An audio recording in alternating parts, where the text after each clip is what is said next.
যেই সন্তানের উপর মা বাবা খুশি, ওই সন্তানের উপর আমার আল্লাহ তাআলা খুশি হয়ে যায়। আর যেই সন্তানের উপর মা বাবা বেজার, ওই সন্তানের উপর বেজার হয়ে যায় কে?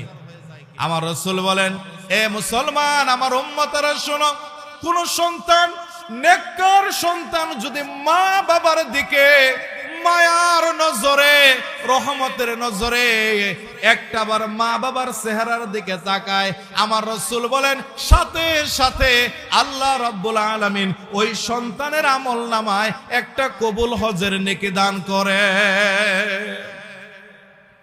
মা বাবার দিকে রহমতের নজরে তাকালে, মায়ার নজরে তাকাইলেই একটা কবুল হজ। সাহাবায়ে কেরাম অবাক হয়ে গেলেন, জিজ্ঞাসা করলেন, নবী গো, তাহলে যদি কোন সন্তান প্রতিদিন 100 বার মা বাবার দিকে রহমতের নজরে তাকায়, মায়ার নজরে তাকায়, তাহলে তার আমলনামায় কেমন নেকি হবে? আমার রাসূল বলেন, সাহাবীরা শোনো, কোন সন্তান যদি মা বাবার দিকে প্রতিদিন 100 বার মায়ার নজরে, রহমতের নজরে তাকায়, আমি রাসূল বলে দিলাম ওই সন্তানের আমলনামায় আল্লাহ তাআলা 100 কবুল হজের সওয়াব দান করবেন।